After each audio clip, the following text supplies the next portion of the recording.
धृतराष्ट्र बोले, सत और असत के विवेक रूपी दिव्य नेत्रों वाले हे संजय, धर्म भूमि कुरुक्षेत्र में एक तृतीय युद्ध की इच्छा वाले मेरे और पांडु के पुत्र ने क्या देखा। संजय बोले, उस समय राजा दुर्योधन ने व्यूहरचना युक्त पांडवों की सेना को देखा और द्रोणाचार्य के पास जाकर यह वचन कहा कि हे आचार्य, आपके बुद्धिमान शिष्य द्रुपद पुत्र धृष्टद्युम्न द्वारा व्यूहाकार खड़ी की हुई पांडु पुत्रों की इस बड़ी भारी सेना को देखिए। इस सेना में बड़े बड़े धनुषों वाले तथा युद्ध में भीम और अर्जुन के समान सूरवीर सात्यकी और विराट तथा महारथी राजा द्रुपद है। धृष्टकेतु और चेकितान तथा बलवान काशीराज पुरुजित कुंती भोज और मनुष्य में श्रेष्ठ शेब्य पराक्रमी युद्धामन्यु तथा बलवान उत्तमोजा सुभद्रा पुत्र अभिमन्यु एवं द्रौपदी के 5 पुत्र ये सभी महारथी हैं। हे ब्राह्मण श्रेष्ठ, अपने पक्ष में भी जो प्रधान वीर है उनको आप जान लीजिए। मेरी सेना के जो सेनापति हैं आपकी जानकारी के लिए उनको बतलाता हूँ। भगवान भीष्मश्च कर्णश्च कृपश्च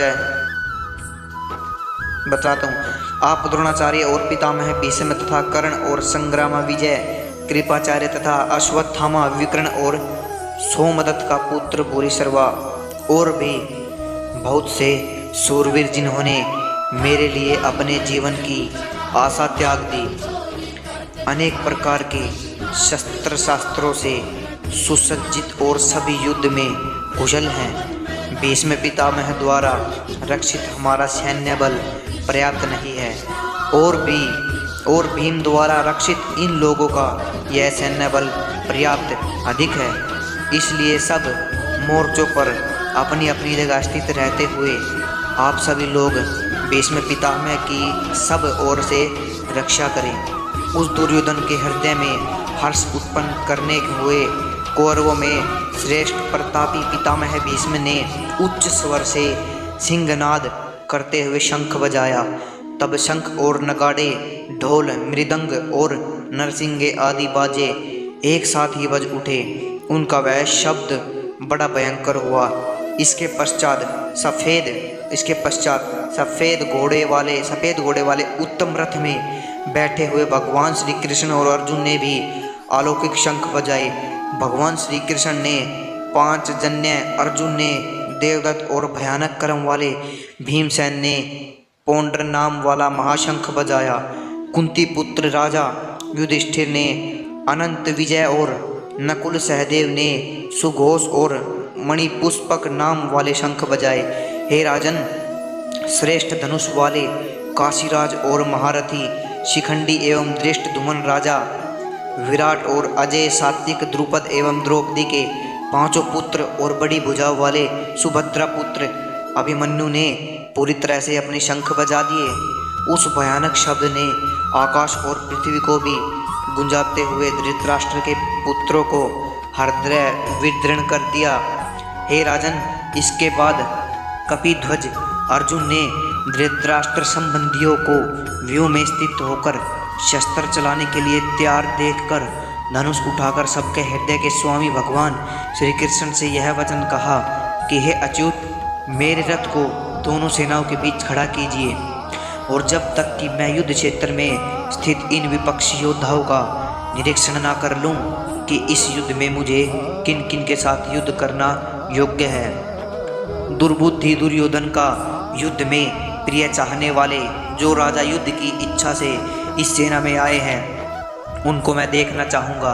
संजय बोले, अर्जुन के द्वारा इस प्रकार कहे जाने पर भगवान श्री कृष्ण ने दोनों सेनाओं के बीच में उस उत्तम रथ को खड़ा कर दिया और कहा, हे पार्थ, युद्ध के लिए एकत्रित हुए इन कौरवों प्रमुख रूप से भीष्म और द्रोणाचार्य तथा संपूर्ण राजाओं को देखो।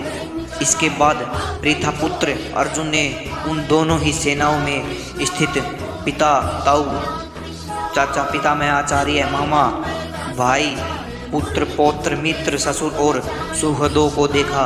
उपस्थित उन सभी बंधुओं को देखकर वे कुंती पुत्र अर्जुन अत्यंत करुणायुक्त होकर शोक करते रह गए। अर्जुन बोले, हे कृष्ण, यहाँ मैं युद्ध के अभिलाषी स्वजनों को ही देखता हूँ। मेरे अंग शिथिल हुए रहे हैं और मुख सूख रहा है, और मेरे शरीर में तेरा शरीर काँप रहा है और रोंगटे खड़े हो रहे हैं। मेरा हाथ से गांडीव धनुष गिर रहा है और मेरी त्वचा जल रही है। मैं खड़ा रहने से भी असमर्थ हो रहा हूँ। मेरा मन भ्रमित हो रहा है। हे केशव, मैं लक्षणों को भी विपरीत ही देख रहा हूँ और युद्ध के स्वजनों को मारकर किसी प्रकार के से कल्याण भी नहीं देखता।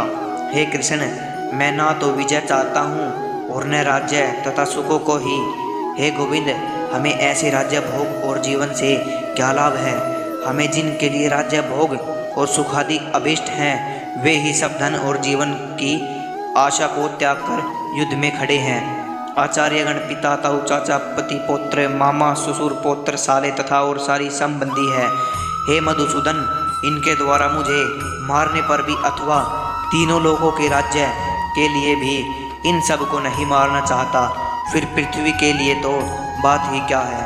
हे जनार्दन, धृतराष्ट्र के पुत्रों को मारकर हमें क्या प्रसन्नता होगी? अतः अतातियों को मारकर तो हमें पाप ही मिलेगा। इसलिए हे माधव, हमारे लिए अपने ही बांधव धृतराष्ट्र पुत्रों को मारना उचित नहीं है, क्योंकि अपने ही कुटुंब को मारकर हम कैसे सुखी होंगे। यद्यपि लोभ से भ्रष्ट चित्त हुए ये लोग कुल के नाश से उत्पन्न दोष को और मित्रों से विरोध करने में पाप को नहीं देखते हैं, तो भी है जनार्दन, कुल के नाश से उत्पन्न दोष को जानने वाले हम लोगों को इस पाप से बचने के लिए क्यों नहीं प्रयत्न करना चाहिए। कुल के नाश से सनातन कुल धर्म नष्ट हो जाते हैं और धर्म का नाश हो जाने पर संपूर्ण कुल में अधर्म बढ़ जाता है। हे कृष्ण, अधर्म के अधिक बढ़ जाने से कुल की स्त्रियां दूषित हो जाती हैं और ये वासने स्त्रियों को दूषित हो जाने पर वर्ण संकरण उत्पन्न होता है। वह वर्ण संकर कुल घातियों और कुल को नरक में ले जाने के लिए होता है। पिंड और जलदान की क्रिया से वंचित उनके पितृ भी अधोगति को प्राप्त होते हैं। वर्ण संकटता के कारण होने वाले इन दोषों से कुल घातियों के सनातन कुल धर्म और जाति धर्म नष्ट हो जाते हैं। हे जनार्दन, और ऐसा हम सुनते आए हैं कि नष्ट कुल धर्म वाले मनुष्य का अनिश्चित काल तक, अरे बड़े बड़े दुर्भाग्य की बात है कि हम लोग राज्य और सुख के लोभ के स्वजनों को मारने रूपी महान पाप करने को उद्यत हैं। यदि मुझे सामना न करने वाले और शस्त्र रहित को शास्त्र लिए हुए धृतराष्ट्र के पुत्र रण में मार डाले तो वह मेरे लिए अधिक कल्याणकारी होगा। संजय बोले, इस प्रकार कहकर रणभूमि में शोक से उद्विग्न मन वाले अर्जुन बाण सहित धनुष को त्याग कर रथ के पिछले भाग में बैठ गए। आत्मज्ञानी गुरु अपने समक्ष बैठे हुए श्रद्धावान और योग्य शिष्य को उसकी मानसिक शांति के लिए ब्रह्म प्राप्ति उन उपनिष का उपदेश करते हैं। यह साक्षात वासुदेव श्री कृष्ण स्वयं गुरु हैं और श्री अर्जुन उनके शिष्य। कपिध्वज अर्जुन की उत्कृष्ट योग्यता के कारण स्वयं भगवान ही उनको यह उपदेश दे रहे हैं।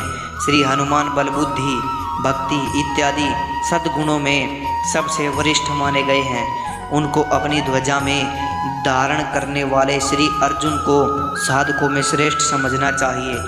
गीता के उपदेश सुनने वाले विषय परिस्थिति आदि सभी विशिष्ट हैं, इसलिए इसको समस्त उपनिषदों में श्रेष्ठ और उनका सार स्वरूप माना गया है। तो मित्रों, यह गीता का पहला अध्याय संपूर्ण हो गया है। मिलते हैं अगली वीडियो में। अपना ख्याल रखिएगा। जय श्री कृष्ण।